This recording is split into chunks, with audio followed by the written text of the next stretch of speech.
என் அன்பு மக்களே, கலியுகத்தில் ஆயிரமான பிரச்சனை, நமக்கு நிறைய பிரச்சனை இல்லையா? வீட்டுக்குள்ள எல்லாரும் நல்லாவா இருக்கிறோம், எல்லாரும் சந்தோஷமா இருக்கிறோம், நிறைய நகை வச்சிருக்குன்னு என்னங்க கல்லாம் அடிச்சுட்டு போயிடப்படாதேன்னு நிம்மதி இல்லாமல் இருக்கிறான். ஒன்றும் இல்லாதவன் கடைசியில் ஒரு பவுன் கூட வாங்க முடியலையேன்னு வேதனையோட இருக்கிறான். இருக்குதா இல்லையா? பணத்தை பூட்டி வச்சுக்கோ, எப்போ எவன் வந்து சோதனை போட்டு கருப்பு பணம் எடுத்துட்டு போறான்னு பயந்துக்கிட்டு இருக்கிறான். பணமே இல்லாத எவனாவது 1000 ரூபாய் தர மாட்டாருன்னா அவனும் நிம்மதி இல்லாம தான் இருக்கான். ஆகப்பாட இருப்பவனும் நிம்மதி கட்டு தான் இருக்கிறான், இல்லாதவனும் நிம்மதி கட்டு தான் இருக்கிறான். அப்ப இந்த நிலையிலே வாழக்கூடிய நமக்கு துன்பத்திலிருந்து விடுதலை, துயரத்திலிருந்து விடுதலை, கஷ்டத்திலிருந்து விடுதலை, கவலையிலிருந்து விடுதலை, மொத்தத்தில் இந்த கலியுக விடுதலை திருவிழா இன்று தீப்பாட்சியிலே அரங்கேறுகிறது.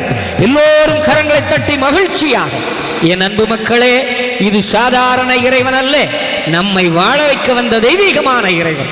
நாராயணுடைய 10வது அவதாரமாம் சுவாமிதத்தில் இருந்த ஒரு வைகுண்டனை இந்த வையகமெல்லாம் பாடித்திருக்கிற பணி செய்கின்ற ஒரு ஏழை பிச்சைக்காரன் நான் அதோ பாடுகிறேன். அவனுடைய புகழால் இந்த உலகமே இந்து மதத்தில் மறந்து கிடந்தவர்கள் எல்லாம் இன்று மறுபடியும் துளிர்த்து வளரக்கூடிய நிலை உருவாகி இருக்கிறது. உலகத்துக்கே ஆன்மீகத்தை விதைத்தவன் இந்து மதத்துக்காரன், உலகத்துக்கே அற்புதத்தை சொன்னவன் இந்து மதத்துக்காரன். விஞ்ஞானத்தால் கண்டுபிடிப்பதற்கு முன்பாகவே மெஞ்ஞானத்தால் அண்டபகிர் அண்டத்தையும் அளந்து திரித்தவன் இந்து மதத்துக்காரன். இன்னைக்கு எல்லாம் கிடந்தாலும் சூடு சொர்ண கெட்டு கிடக்கிறவனும் அவன். உண்மைதானே? அப்படித்தானே இருக்கிறோம். இவ்வளவு பெரிய கோயிலை வச்சிருக்கிறோமே, தினசரி இந்த கோயில போய் கும்பிட்ட தீப்பாச்சி தாய்மார் யாரேன்னு ஒரு கை தூக்க பார்க்கலாம்.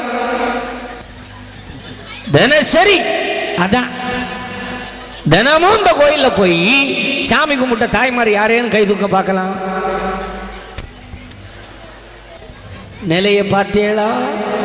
ஏன் இவன் பெண்களை கேட்கறான் ஆண்களை கேட்கலன்னு நினைக்கிறீங்களா? ஒரு ஆண்மகன் கோயிலுக்கு போனா அவன் நல்லா இருப்பான், ஒரு பெண்மகள் கோயிலுக்கு போனா அவன் குடும்பமே நல்லா இருக்கும். அதனால தான் நீங்க கூப்பிட்டா நல்லா இருக்குன்னு நினைக்கிறேன். கேட்டேன், நீங்க யாருமே போகல. ஆலயம் பெருசா, சரி வாரத்தில் ஒரு நாளாவது போறவங்க கை தூக்க பார்க்கலாம். அம்மா ஊர் பெருமையை காப்பாற்றணும் பொய் சொல்லலையே, அதான் கேட்டேன். ஐயா வருவாங்களா? நீங்களும் விட்டு கொடுக்காத பிள்ளையதான், நல்ல பிள்ளைங்க ஐயா. வெள்ளி செவ்வா வர்றாங்களா? நல்ல ஊரியா, அதான் கேட்டேன். உங்களை பார்த்தாலே தெரியுது எழுச்சியா இருக்கிறீங்களே. ஐயா சொன்ன மாதிரி நானாண்டி மாயாண்டி நடுக்காட்டு ஆண்டியட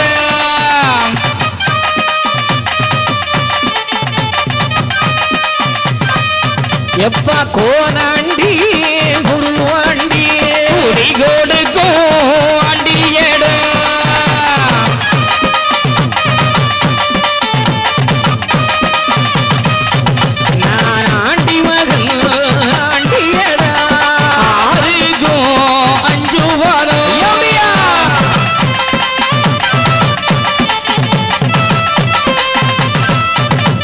உலகமெல்லாம் ஆள வந்த நாராயணன் ஒரு பண்டாரத்தை போலே வந்தான். ஆனா பண்டாரம் இல்லை, காவிய கட்டிக்கிட்ட ஒன்னும் பண்டாரம் நினைக்காது. அவன் உலக கடவுள், அற்புதமான இறைவன், உன்னையும் என்னையும் வாழ வைக்க வந்த இறைவன்.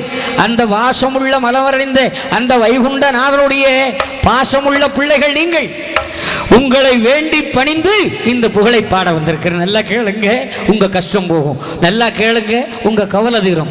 உறங்கம்மா கேளுங்க, உங்க உறக்கமே போகும். ஆமா, நான் உறங்கல இல்லை, நீங்க எதுக்கு உறங்கணும் இல்லையா? தூங்காமலே தெரியணும் இல்லையா? யாம் பெற்ற இன்பம் பெருகையும் வையகமெல்லாம். போன ஜென்மத்தில் எத்தனை பேருக்கு உறக்கத்தை கெடுத்தனோ, இந்த ஜென்மத்தில் எனக்கும் உறக்கம் போச்சு, உங்களையும் உறங்க விடாம ஆக்கிட்டு இருக்கிறேன். நீங்களும் வந்திருக்கான் ஒரு பண்டார பய, அது பண்டார மாதிரி இல்லை, ஒரு சைஸா இருக்கு இல்லையா? இந்த ராத்திரி கோடாங்கி இப்படி தான் வருவான், குடு குடு குடு குடு குடு நடிச்சுக்கிட்டு. கரெக்டாக அப்படி தான் இருக்கு. அவன் கையில் ஒடுக்கு இருக்கு, இவன் கையில் மைக் இருக்குன்னு பார்க்குறாங்க. உண்மைதான், சிரிப்பை பார்த்தாலே தெரியுது. நீங்கள் உண்மையாகவே அப்படி தான் நினச்சிருக்கீங்க இல்லையா மக்கா? நடக்கட்டும் நடக்கட்டும். அந்த கோல நடி மலையனோ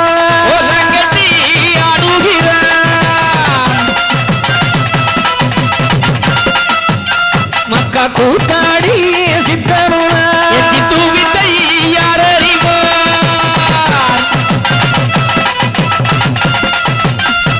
கோல நெடுமாலையன் கோலங்கட்டி ஆடுகிறான். அவனுடைய அற்புதங்களை கேட்கிற உங்களுக்கு இன்றோடு பாவ பிணிகள் எல்லாம் நீறி நீங்கள் அற்புதமாக வாழுவீர்கள் என்று இந்த இசையை உங்கள் மத்தியிலே சமர்ப்பணம் செய்கிறோம். ஐயா உண்டு.